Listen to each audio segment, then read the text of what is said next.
Es un enorme privilegio seguir colocando nuestra mente en esta porción de Filipenses, la cual estamos seguros que al concluirla tendremos una visión mucho más clara de lo importante que es, escúchame bien, que es el cuerpo de Cristo.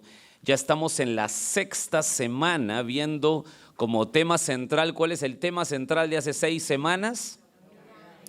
Muy bien, lo tenemos claro, la unidad en la iglesia, la cual el apóstol enseñó a la iglesia de Filipos y por extensión a todas las iglesias de Cristo.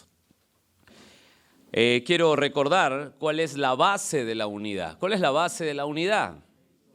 ¿Cuál es la base de la unidad?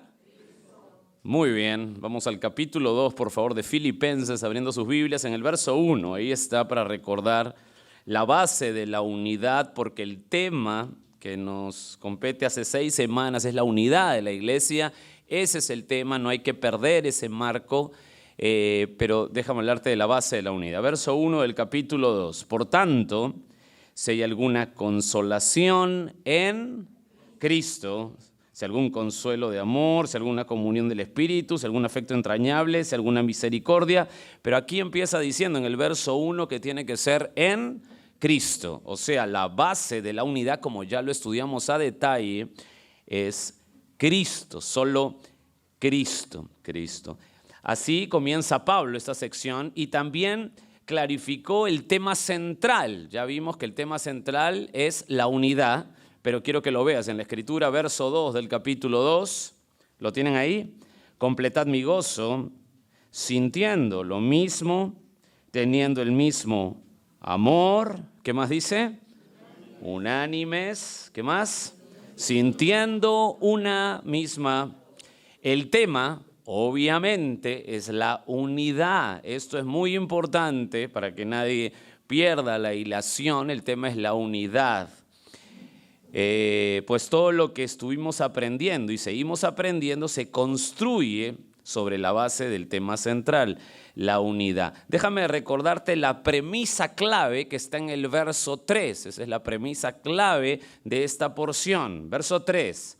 Nada, ¿lo tienen ahí? Nada hagáis por contienda o por vanagloria, antes bien, con humildad, escucha esto, estimando a cada uno a los demás como superiores a él mismo. Voy a repetir eso porque esta es la premisa clave de la porción, porque de ahí parte lo que va a ejemplificar, lo que va a poner como ejemplo Pablo. Nada hagáis por contienda o por vanagloria, antes bien con humildad, estimando cada uno a los demás como superiores a él mismo. Ahí está la premisa clave, la frase vital para introducirnos al ejemplo supremo. Es como diciendo, amados de Filipos, como diría Pablo, la unidad es imperativa en la iglesia, la guardamos mirando a los demás como superiores a nosotros, a uno mismo. Imagínate esa frase, solamente analiza, piensa esa frase, mirar a los demás como superiores a uno mismo. Entonces, pero ahí no se queda, porque Pablo utiliza esa frase clave o esa premisa clave para colocar como ejemplo supremo a Cristo. Y esto, hermanos, para hacer una nota aquí, esto, o sea, la humildad y el ejemplo supremo, y este sentir en humildad de colocar a los demás como superiores a uno mismo, es una bomba en la cultura. A veces nosotros no nos damos cuenta porque lo leemos muy rápido, pero esto estremece en ese momento que los de Filipos escuchan esto. Como sabe, Filipos, y esto es para recordar, era una ciudad que absorbía todo lo de Roma, ¿verdad? Filipos era, le hemos puesto la mini Roma, ¿verdad? La mini Roma, y en el imperio romano la humildad era sinónimo de debilidad, de burla, de fragilidad, de torpeza.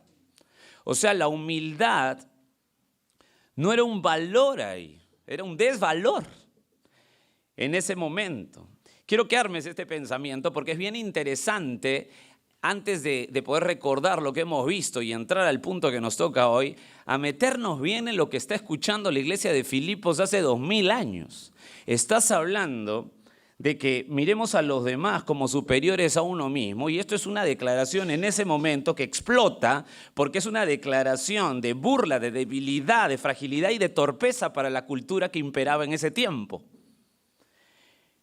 Arma este pensamiento. Hay un documento, estaba leyendo un documento sobre el Imperio Romano y sus valores, y lo primero que hace este documento es conceptualizar la palabra humildad. Y escucha lo que es humildad en este documento. Humildad viene de la palabra latina humilitas. Esta deriva de la raíz humus, que significa, escucha, tierra. Tierra, lo que se pisa, lo que está más abajo. Lo que está más bajo. Así empieza a describir lo que pasaba en el Imperio Romano. Solamente para continuar una cita más de ese artículo. Estos desvalores que tenía el Imperio Romano, ¿cuáles son los desvalores que tenía el Imperio Romano? Corrupción, eso, no, escucha, desvalores, la humildad, la modestia, eran desvalores para el Imperio Romano. Se consideraban propias de esclavos y se volvieron valores cuando los cristianos fueron mayoría. Fin de la cita.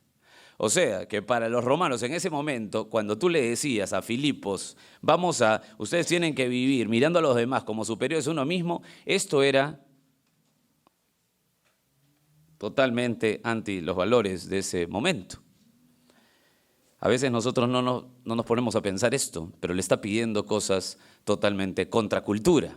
Y si hacemos un paralelo y hacemos una contextualización o si hacemos una aplicación, siempre el cristianismo es una contracultura.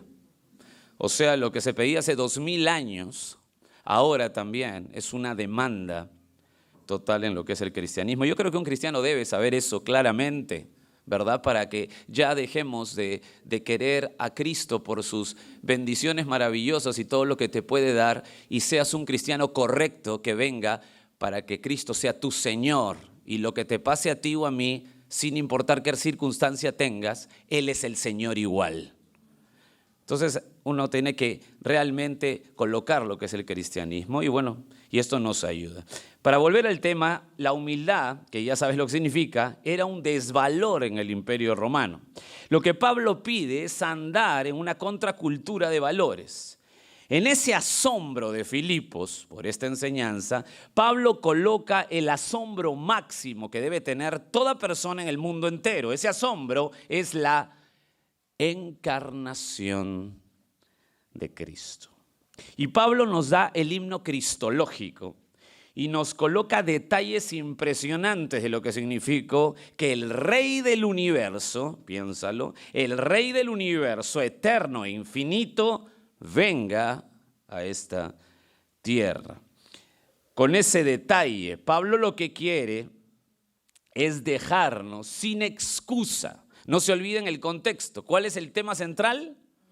La unidad. O sea, lo que quiere Pablo es dejarnos sin excusa y no colocar peros para vivir mirando a los demás como superiores a uno mismo.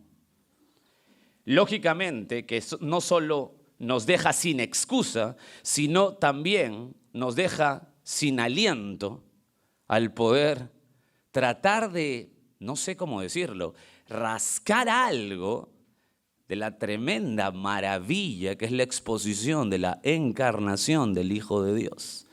No nos deja solo sin excusa, nos deja sin aliento también. Vamos a leer Filipenses 2, desde el verso 5, por favor, para seguir con el armado de esta sección. Haya pues en vosotros este sentir que hubo también, ¿en quién?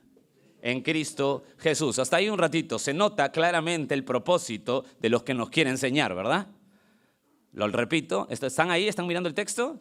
Mira el propósito de lo que nos quiere enseñar, porque el tema central es la unidad en la iglesia. Haya pues en vosotros este sentir que hubo también en Cristo Jesús. Verso 6. El cual siendo en forma de Dios, no estimó a ser igual a Dios como cosa a que aferrarse, sino que se despojó a sí mismo, en forma de siervo, hecho semejante a los hombres, y estando en la condición de hombre, se humilló a sí mismo, haciéndose obediente hasta la muerte, y no solamente hasta ahí, sino dice, y muerte de cruz. Verso 9, por lo cual Dios también le exaltó hasta lo sumo y le dio un nombre que es sobre todo nombre, para que en el nombre de Jesús se doble toda rodilla de los que están en los cielos, en la tierra, debajo de la tierra. Verso 11, y toda lengua confiese que Jesucristo es el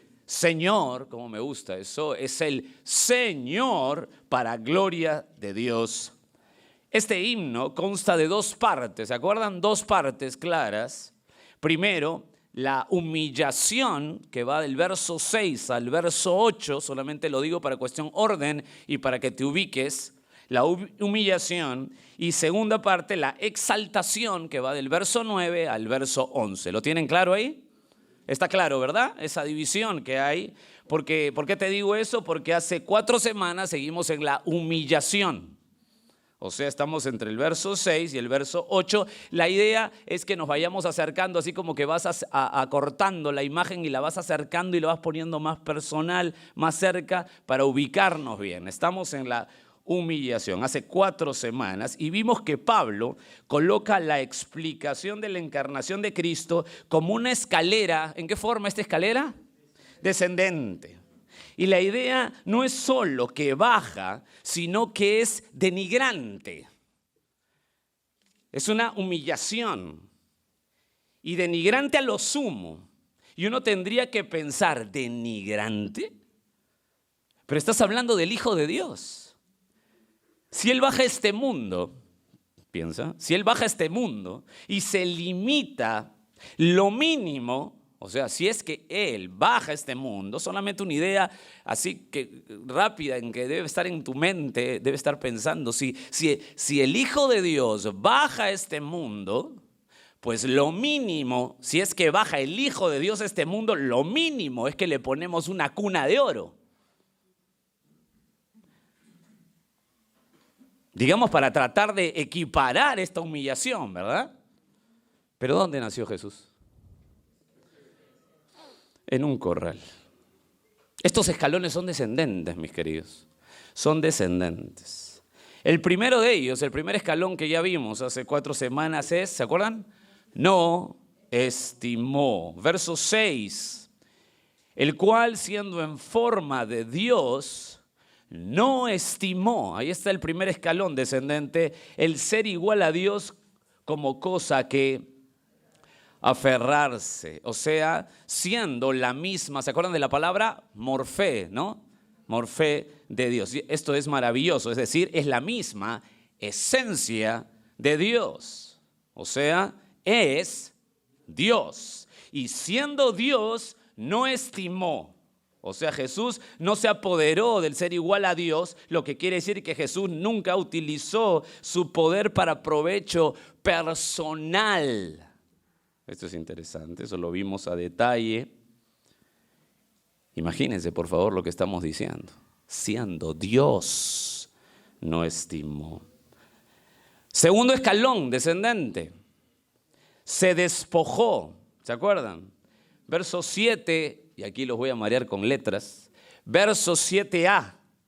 Sino que se despojó a sí mismo. O sea, no estimó, sino que se despojó. O sea, no estimó, pero sí hizo algo. Se despojó. Jesús se despojó. ¿Se acuerdan la palabra despojar? ¿Sí? La kenosis de Dios, ¿no? Eso lo tratamos de ver lo más cerca que podemos, cosas incomprensibles. Estamos hablando aquí cosas que son, para nuestra mente finita son tan complicadas. Pero tratamos de hablar de la kenosis y ¿te acuerdas del concepto? Es el auto vaciado de Cristo. Ojo, quiero ser claro con esto nuevamente. lo cual es usado por sectas heréticas. Él no se vació de su deidad, ¿verdad?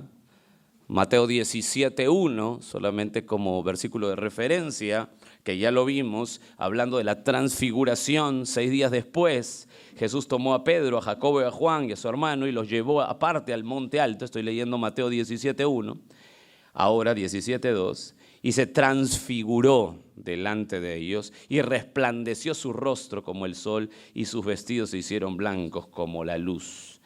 Entonces, si no se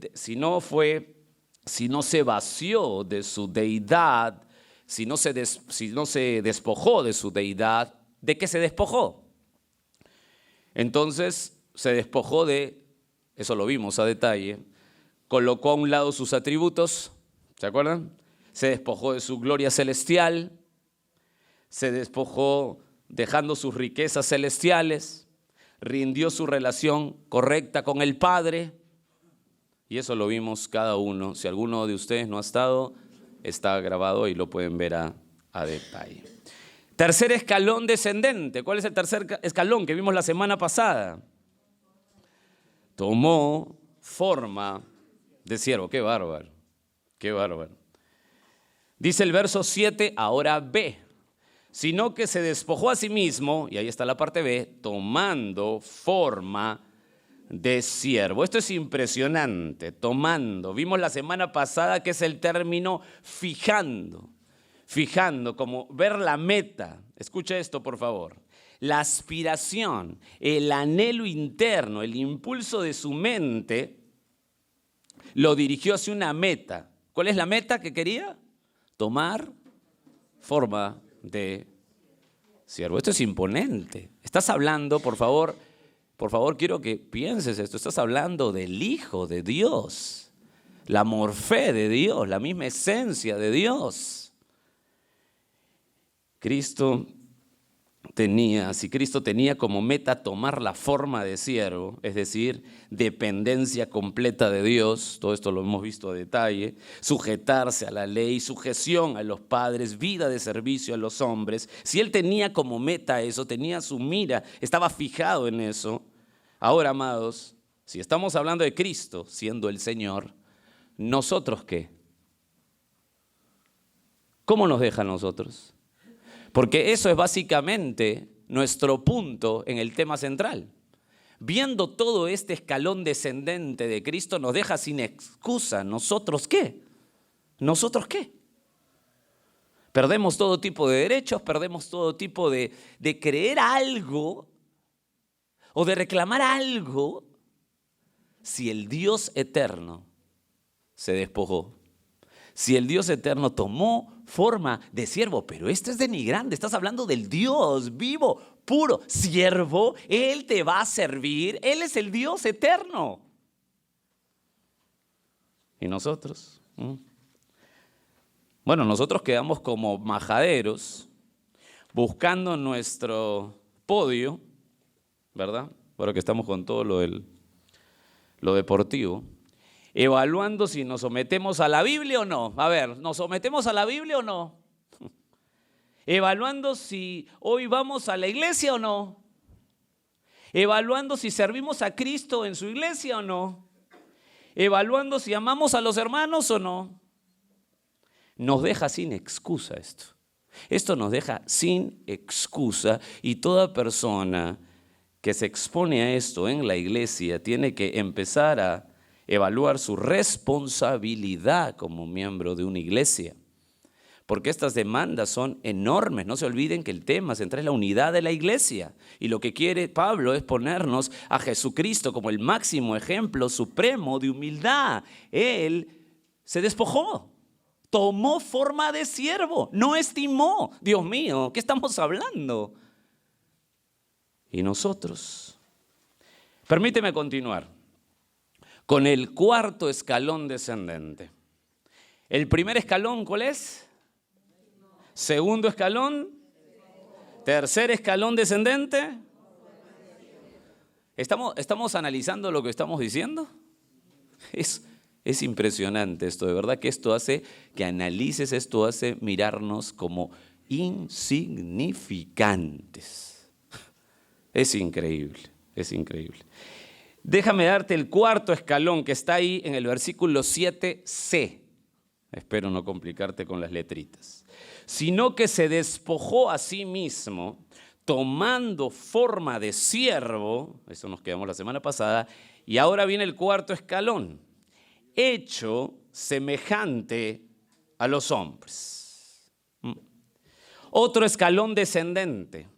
Es aquí que nos topamos, nos chocamos con conceptos muy altos del cristianismo, los cuales son de tanta importancia hoy como lo fue desde el comienzo del cristianismo, al decir que Jesús, el eterno Dios, fue hecho semejante a los hombres. Trae consigo un enorme imperativo por profundizar en ello. Déjame explicarte un poco porque es un imperativo tener claro estas ideas. Según la teología histórica, espero no ser muy denso aquí, pero quiero tratar de ubicarnos mejor. Según la teología histórica, se nos dice que ha acontecido aproximadamente 400 años de ataques heréticos fortísimos, desgarradores contra el cristianismo, y su artillería más pesada se ha basado en la identidad de Jesús, es decir, la divinidad de Cristo y su naturaleza. Estos historiadores que hablan de 400 años de ataques heréticos a través de los 2000 años que tenemos de iglesia, 400 años desgarradores. Los otros también ha habido ataques, siempre hay ataques, pero estos 400 años lo describen como desgarradores. Son el siglo IV, el siglo V, el siglo XIX y el siglo XX. ¿Escucharon? 19 y 20. Si esto es verdad, nosotros estamos expuestos a las repercusiones de los feroces ataques del siglo XIX y XX, ¿no? Que han estado aquí cerquita nomás. Solo un repaso de los ataques en los primeros 700 años del cristianismo. Solo un repaso rápido, un repaso. En el concilio de Nicea, en el año 325, la iglesia tuvo que defender la deidad de Cristo frente al arrianismo. ¿Y qué cosa es el arrianismo? Bueno, para hacerlo sencillo, es que el Padre, el Hijo y el Espíritu Santo son tres dioses separados. Eso es lo que decían. Entonces, en el concilio de Nicea se tuvo que defender la deidad de Cristo ante ese ataque del arrianismo. De alguna manera se tuvo que defender la deidad de Cristo en el concilio de Constantinopla en el año 381. Y en el año 431, en el concilio de Éfeso, se defendió, escucha, las dos naturalezas de Cristo. O sea, Cristo es Dios, hombre. Y se tuvo que defender eso. Lo mismo se tuvo que defender en el concilio de Calcedonia, el año 451. Y lo mismo de la naturaleza de Cristo se tuvo que defender en el concilio de Constantinopla II y en el concilio de Constantinopla III, que fueron en los años 553 y 681. Es decir, hay un ataque directo a la naturaleza de Cristo, las dos naturalezas de Cristo. Como ven, amados, tiene que ser un tema enfático y crucial para la cristiandad hoy. Ruego nuevamente nos concentremos, ya sabemos cuál es el contexto de Filipenses, regresando a Filipenses 2, ya sabemos cuál es el marco, ya sabemos que Pablo lo que quiere es la unidad de la iglesia, sabemos que la enseñanza es que si Cristo es así, ha hecho todo esto siendo el Dios eterno, puro, santo, sin pecado, usted y yo, ¿qué? Pero quiero ahora regresar a Filipenses y quiero que nos concentremos en Cristo, que nuestra mente vaya a Cristo. Versículo 7c. 7c. Cuando digo 7c, yo espero que usted me entienda. 7c. 7c. ¿Qué dice el 7c? Hecho semejante, muy bien, a los hombres. Empezamos. Semejante. La palabra semejante en el idioma que se utilizó es la palabra homoioma. Homoioma. Y esto es muy interesante y quiero ir despacio porque hay realmente es muy complejo algunas cosas para nuestra mente, pero voy a tratar de explicar. Homoioma no es en apariencia meramente cuando dice semejanza, sino en realidad. Dice que Jesús fue hecho hombre, dice ahí en el 7c, hecho semejante a los hombres. Esa palabra semejanza no es solo en apariencia, sino en, escucha, en realidad. Por eso te decía la palabra homoioma, semejante, es muy importante. No es solo en apariencia, sino también en realidad. Jesús era tan hombre que no parecía a Dios. Lo que este texto nos dice rompe en nuestro esquema mental. Jesús es, escuche, Jesús es Dios hombre. 100% hombre, 100% Dios. No parte Dios, parte hombre, no mezclados, no. 100% hombre, 100% Dios. Por eso homoioma es muy importante, porque habla no solo de apariencia, como dije, sino de realidad. El concepto no es solo que Jesús se encuentra con la raza humana, escúcheme bien. No es solo un encuentro con la raza humana, sino que atraviesa lo que es la raza humana. Quiero que pienses esto. Él es 100% Dios, 100% hombre. Él atraviesa lo que experimenta todo hombre. O sea, Jesús es 100% hombre. Estamos hablando de Dios. O sea, es como si tuviéramos que regresar a cada rato. Estamos hablando de 100% hombre, pero estamos hablando de Dios. Captemos la magnitud del cuarto escalón degradante con hechos que experimentó. ¿Está bien? Con hechos que experimentó. Siendo Dios, es hombre. ¿Y qué experimentó Jesús? ¿Es Dios? 100%. Pero aquí nos dice homoioma, que también es la realidad de hombre, 100% hombre. ¿Qué experimentó Jesús? Primero, experimentó nacimiento. Por favor, estamos hablando de Dios. Experimentó nacimiento, Mateo 2.1. Voy a darte algunos pasajes para poder argumentar esto. Experimentó nacimiento. Mateo 2.1. Cuando Jesús nació en Belén, escucha bien, de Judea, en días del rey Herodes, vinieron del oriente a Jerusalén unos magos. O sea, Jesús experimentó nacimiento, Mateo 2.1. No solamente experimentó nacimiento, sino Jesús experimentó crecimiento. Lucas 2.40. Y el niño crecía y se fortalecía y se llenaba de sabiduría y la gracia de Dios era sobre él. ¿De quién estamos hablando aquí? De Jesús. Era hombre, realidad. Era Dios, realidad. ¿Qué cosa? Experimentó nacimiento, experimentó crecimiento, pero no solo eso, experimentó agotamiento. Juan 4:6. Juan 4, versículo 6. Y estaba allí el pozo de Jacob, es el encuentro con la samaritana.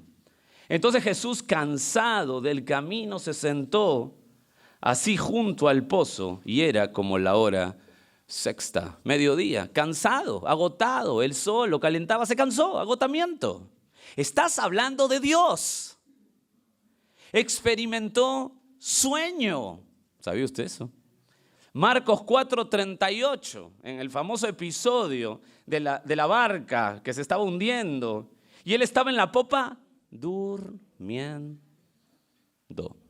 sobre un cabezal. Marcos 4:38, experimentó sueño. Para que tú no experimentes sueño en este momento, voy a repetírtelo. Experimentó nacimiento, Mateo 2.1, experimentó crecimiento, Lucas 2.40, experimentó agotamiento, Juan 4.6, experimentó sueño, Marcos 4.38. Pero también experimentó hambre, Mateo 4.2. Y después de haber ayunado 40 días y 40 noches, tuvo hambre. Bueno, después de 40 días y 40 noches, se come a los apóstoles aquí. 40 días, tuvo hambre. ¿Por qué? Porque era la realidad, homoioma, semejante a hombre, 100% hombre. No solamente experimentó nacimiento, experimentó crecimiento, experimentó agotamiento, experimentó sueño, experimentó hambre, sino que también experimentó sed. Juan 4:7.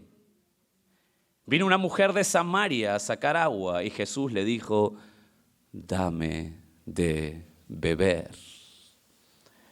Experimentó nacimiento, experimentó crecimiento, experimentó agotamiento, experimentó sueño, experimentó hambre, experimentó sed. También experimentó enojo. Marcos 3:5. Marcos 3:5. Entonces, mirándolos alrededor con enojo, entristecido por la dureza de sus corazones, dijo al hombre, extiende tu mano. Y él la extendió y la mano le fue restaurada. Y sana frente a los fariseos, frente a los religiosos, experimentó enojo, experimentó nacimiento, experimentó crecimiento, experimentó agotamiento, experimentó sueño, experimentó hambre, experimentó sed, experimentó enojo y también experimentó tristeza. Mateo 26:37.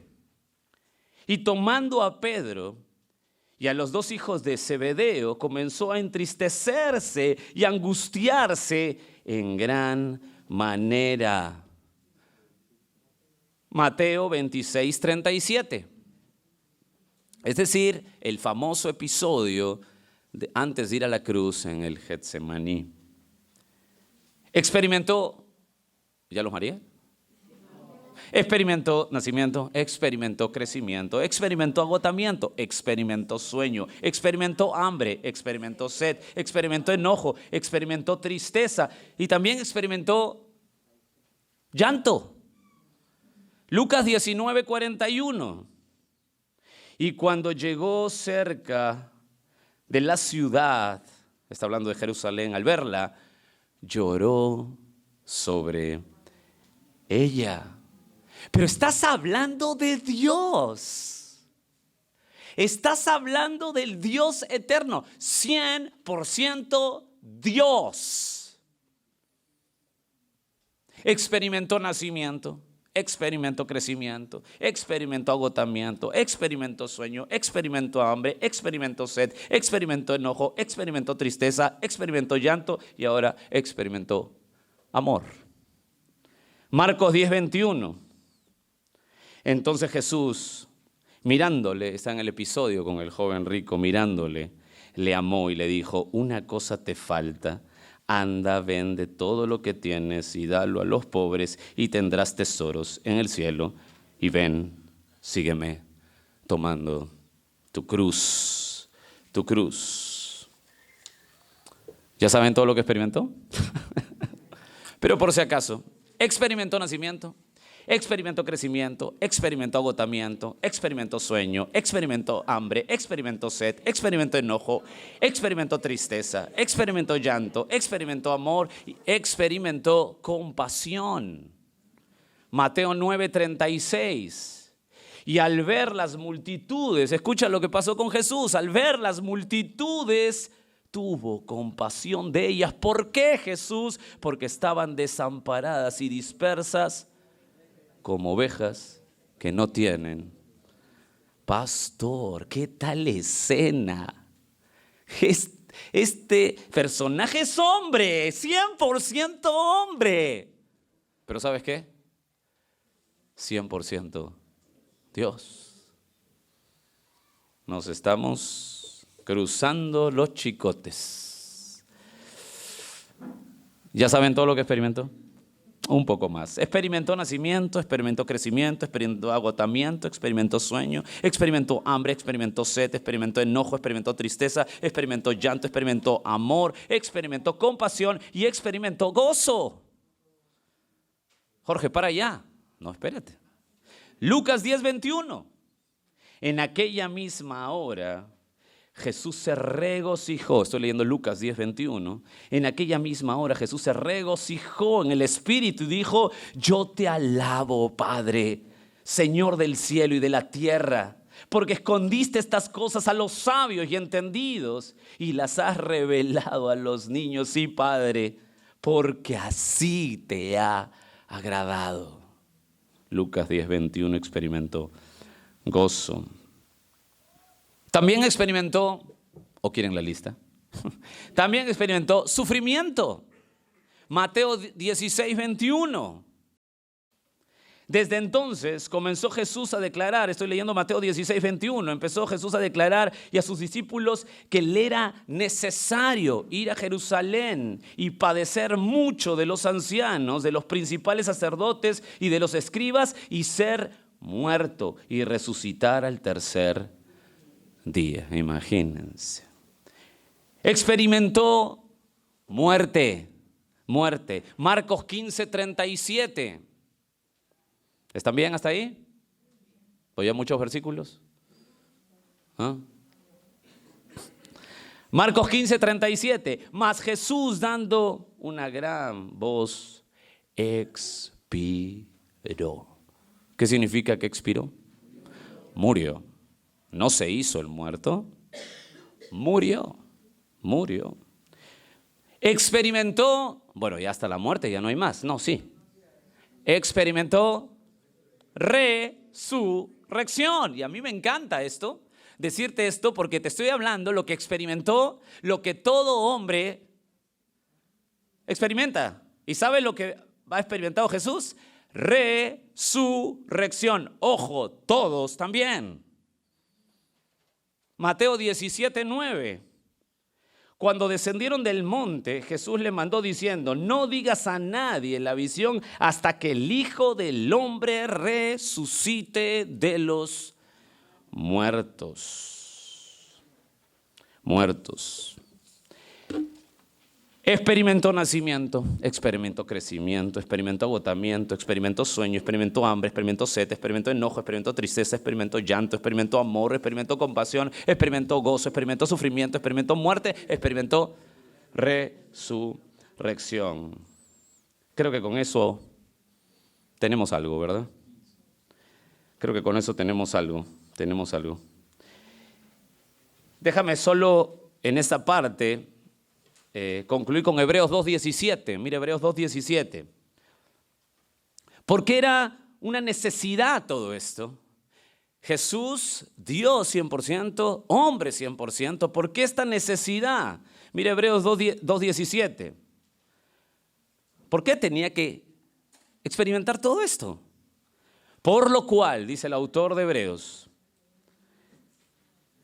2:17, por lo cual debía ser en todo semejante a sus hermanos, para venir a ser misericordioso y fiel sumo sacerdote en lo que a Dios se refiere, para, esto es fascinante, expiar los pecados del pueblo.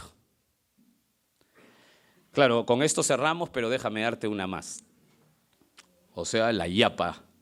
Primera de Timoteo 2:5, escucha cómo Pablo habla de Jesús y esta doble naturaleza, que ahora vamos a seguir un poquito definiendo en el tiempo que nos queda. Una más, Primera de Timoteo 2:5, porque hay, estas se la saben, un solo Dios. ¿Y qué más? Y un solo mediador entre Dios y los hombres. Quiero que ustedes me digan, ¿quién es ese mediador, según lo que dice el texto, entre Dios y los hombres? ¿Quiero escucharles? Jesucristo. Jesucristo, hombre.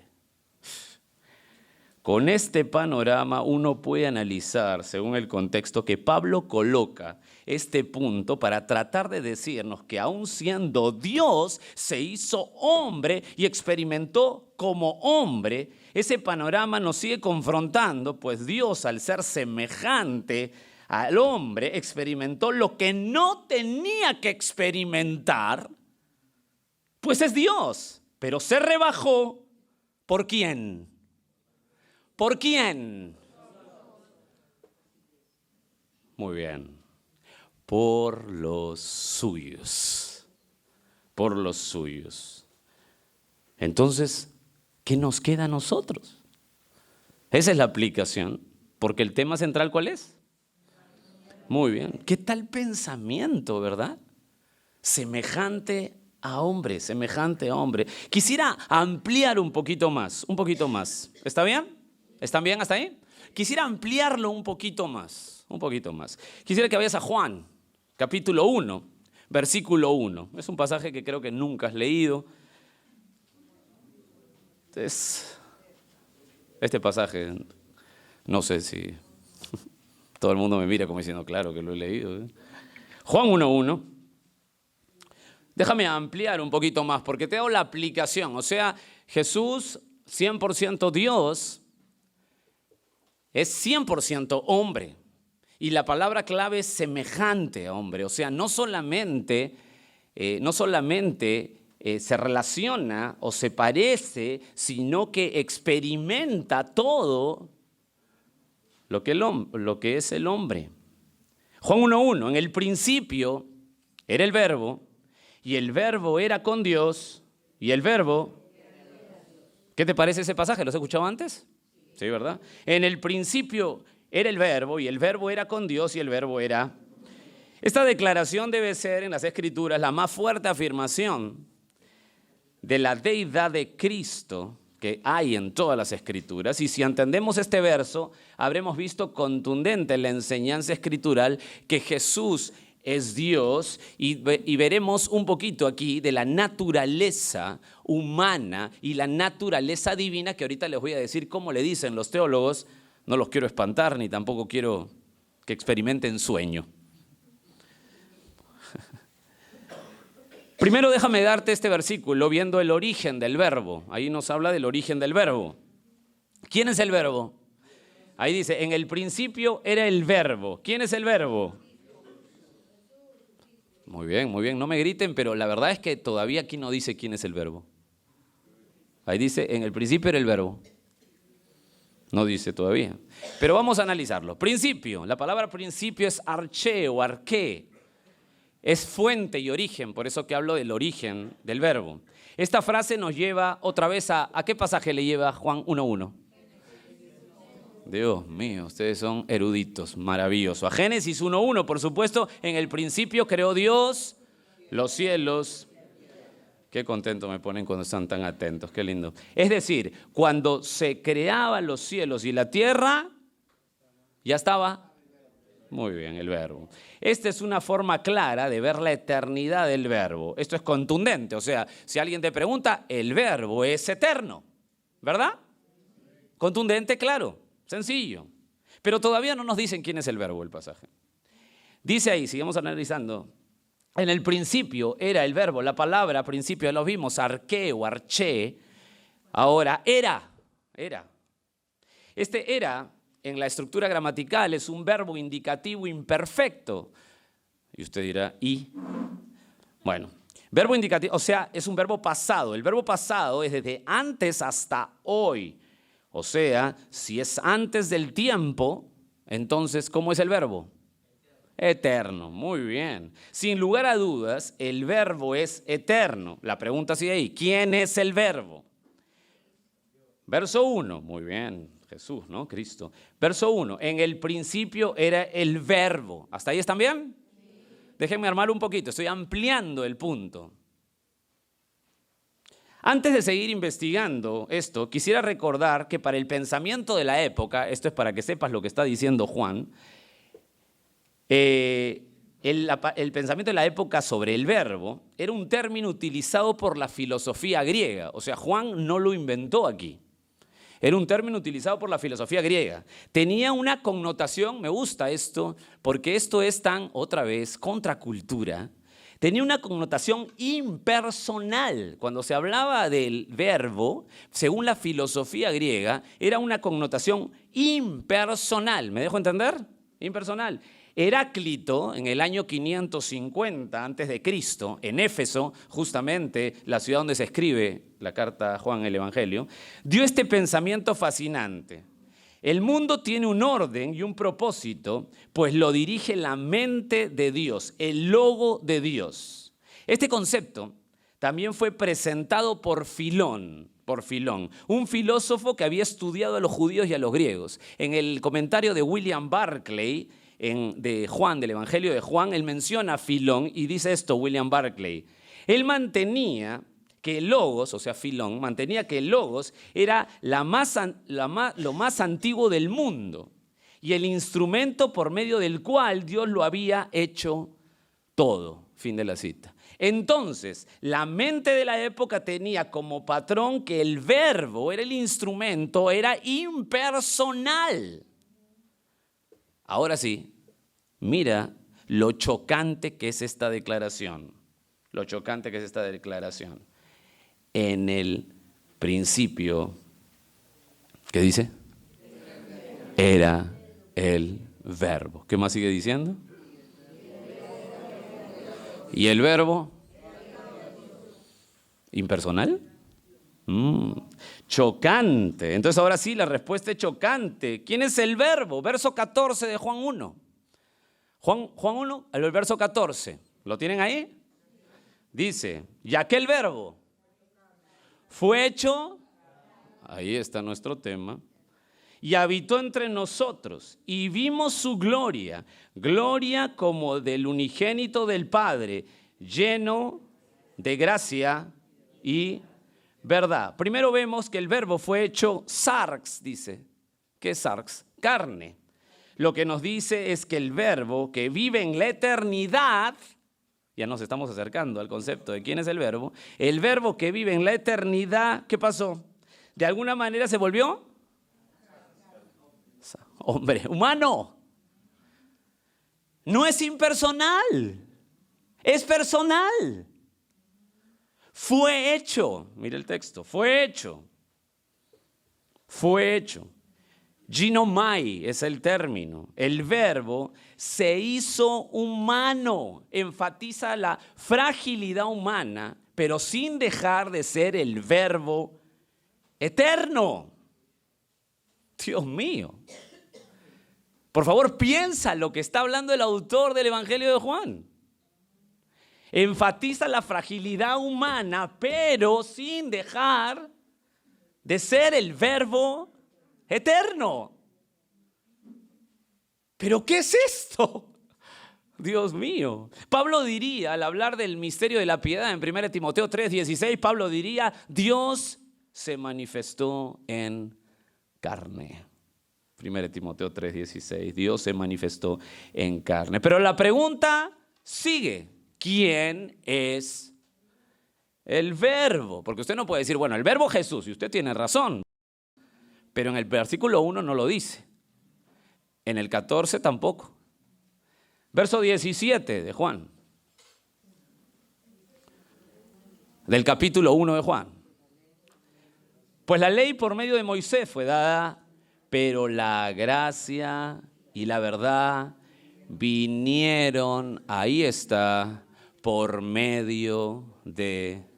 Encontramos al verbo, ¿verdad? 20, encontramos al verbo. Escuche esto, por favor. Escuche esto, porque esto tenemos que analizarlo. Escuche esto, por favor. Aunque la naturaleza humana, escuche bien, por favor, quiero que usted analice lo que le digo. Aunque la naturaleza humana que recibió el Hijo de Dios en su encarnación le permite experimentar la humanidad, otra vez repito, por favor, quiero que esté atento conmigo. Aunque la naturaleza humana que recibió el Hijo de Dios, imagínense esos términos, el Hijo de Dios en su encarnación le permite experimentar la humanidad, que es lo que hemos estado hablando desde el comienzo, Él no existe como dos personas. Esto se está volviendo complicado, ¿eh? Hubiera venido a una iglesia donde me dicen, prospera, prospera, chau a tu casa. Qué complicado es esto. Repito, aunque la naturaleza humana que recibió el Hijo de Dios en su encarnación le permite experimentar la humanidad, Él no existe como dos personas. Él es una sola persona con dos naturalezas. ¿Qué naturalezas? Muy bien, la divina y la humana. A eso se le llama, lo siento mucho, la unión hipostática en la teología. Hipostática. Usted va a salir, sí, con H, de hipopótamo. Usted va a salir de aquí, no sé cómo. Sígame, por favor, porque si usted dijo, qué complicado es esto, escuche esto. Charles Finberg, que es un erudito bíblico, él era de la religión judía y en 1930 se convirtió al cristianismo. Era un erudito en hebreo, en el Antiguo Testamento. Menciona en su libro llamado Unión Hipostática en 1935 lo siguiente, escuche.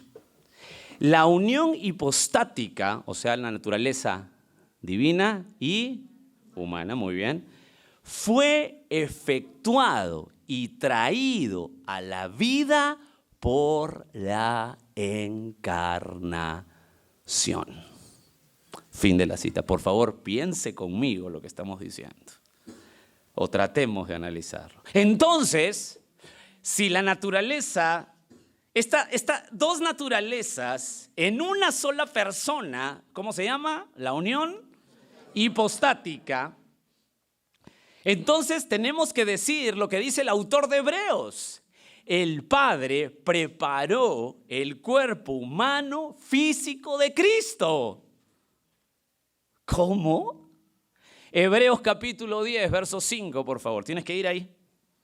Porque el autor de Hebreos cita el Salmo 40 para decir esto. Escuche. Por lo cual, ¿lo tienen ahí? Hebreos 10, 5. Listo. Por lo cual,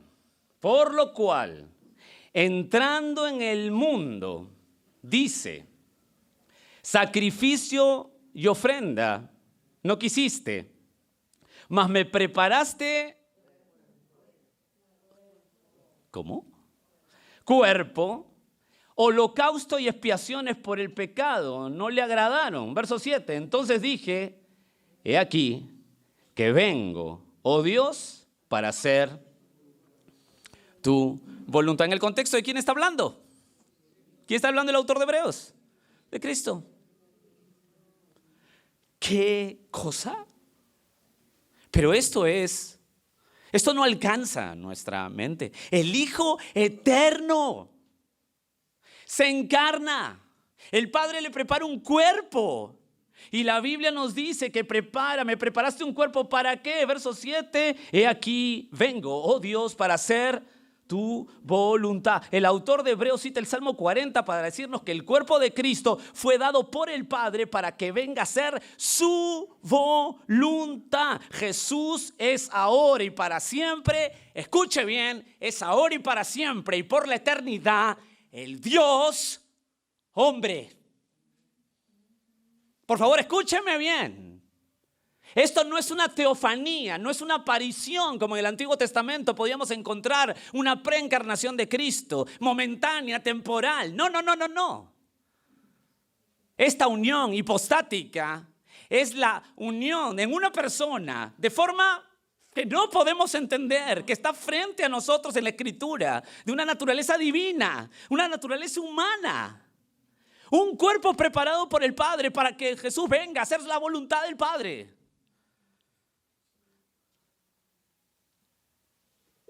Jesús ahora y para siempre y por la eternidad es el Dios hombre. Por eso que la Escritura dice que le veremos. Dos puntos finales para encerrar la idea. Del verso 1 de Juan, del Evangelio de Juan. ¿Están bien hasta ahí? Un montón de humo ha salido. La distinción del verbo, verso 1 de Juan. Juan capítulo 1, verso 1, regresa Juan. Ya vamos a terminar, ya estamos con el tiempo. La distinción del verbo. En el principio era el verbo y el verbo era...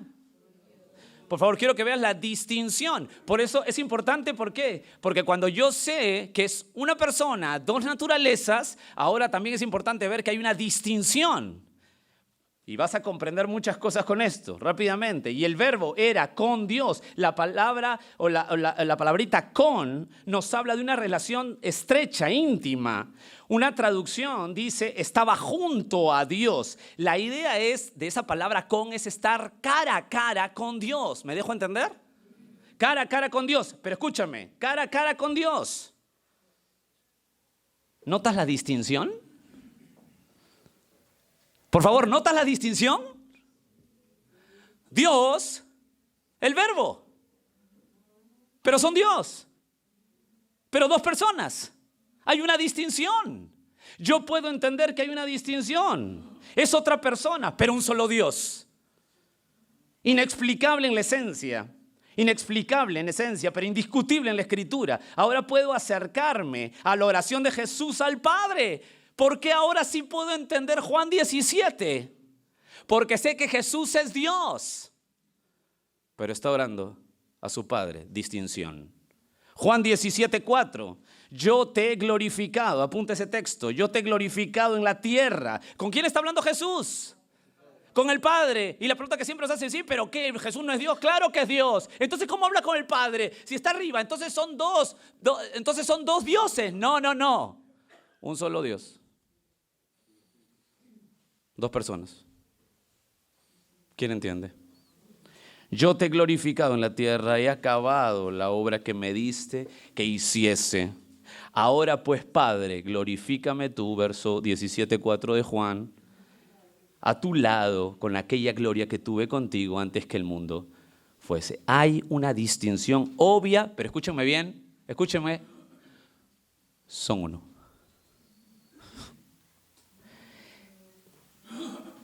Y el último punto ahí del Juan 1:1, la deidad del verbo. Esto es más fácil, aunque se nos ha hecho más complicado.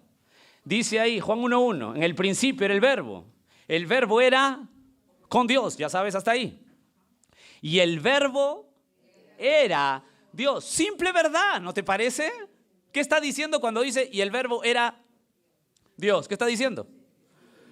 Claro, si tú agarras el versículo 17 y lo pones arriba, entonces ya sabes, Jesucristo es Dios, ¿verdad? ¿Verdad que sí? Que esto está muy simple, pero aún siendo tan claro y tan simple, las herejías más fuertes sobre la deidad de Cristo se apoyan en este pasaje para decir que ahí no dice eso. ¿Algo? No, sí, claro, yo sé que dicen, no se enojen conmigo, pero se apoyan, digo. No se preocupen. Por ejemplo, los testigos de Jehová, ¿no? Y quiero ser claro con esto, los testigos de Jehová dicen que esa palabra Dios es indefinida. O sea, que el texto dice, y eso tienen en su Biblia, Watchtower, tienen este texto, y el verbo era un Dios. Porque según ellos dice que hemos interpretado mal en el idioma griego, pero bueno, acá déjame decirles esta aclaración. Esa interpretación de que era un Dios es una interpretación terrorífica y violenta las reglas gramaticales del idioma griego. Déjame explicarte. El artículo en la frase, ellos dicen que dice un Dios porque la palabra no tiene artículo. Y es verdad, en el griego, cuando dice teos en el griego, no tiene artículo. Y cuando una palabra en el griego no tiene artículo, es una palabra indefinida. Y eso está bien.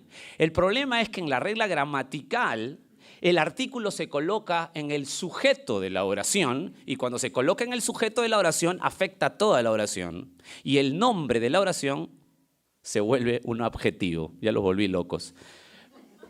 Ya los volví locos, pero no importa. Eso es para que le respondan. Si no entendieron bien, está grabado. No, mentira. No, déjame explicarte.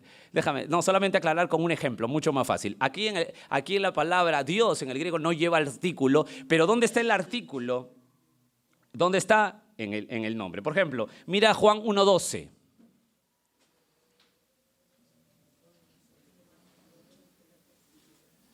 Juan 1:12. Ahí en Juan 1:1, antes de ir a 1:12, el artículo está en verbo. Y como el sujeto de la oración es el verbo, le afecta al nombre que es Dios. Eso es correctamente gramatical. Pero ¿saben qué? En Juan 1:12 es curioso, porque los testigos de Jehová, Juan 1:12, dicen lo siguiente: mas a todos los que le recibieron, a los que creen en su nombre, les dio la potestad de ser hechos hijos de Dios. Y aquí sí lo traducen bien, pero adivinen qué. No tiene artículo Dios aquí. ¿Y por qué acá sí dicen que es Dios? ¿Dónde está el artículo? Cuando dice a los que creen en su nombre. Habría que preguntarles por qué en uno dicen que es indefinido y el otro no. La verdad es que están usando mal la gramática. ¿Por qué lo usan mal? Porque bueno, es el versículo atacado de las herejías, pero ahí está hablando que Jesús, simplemente, Jesucristo, que lo tienes en el verso 17, Él es el verbo, es Dios. Damas y caballeros, Jesús es Dios, su origen es eterno, su distinción es obvia, la deidad es absoluta, y regresamos a Filipenses 2 para terminar. Ya me pasé, para variar. Filipenses 2:6.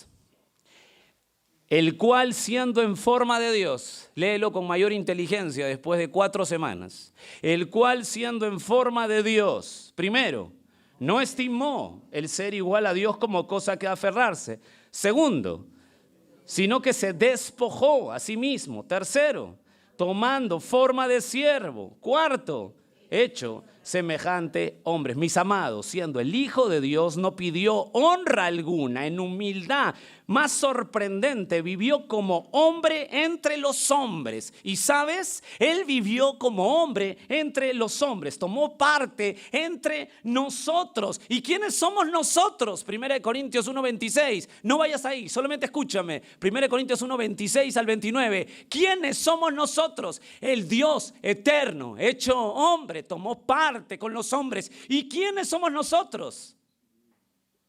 Lo débil, lo necio, lo menospreciado, lo vil, lo que no es. Siendo el Rey. ¿Y nosotros? ¿Y nosotros en la iglesia? ¿Y nosotros con nuestros hermanos? Guardemos la unidad. Guardemos la unidad.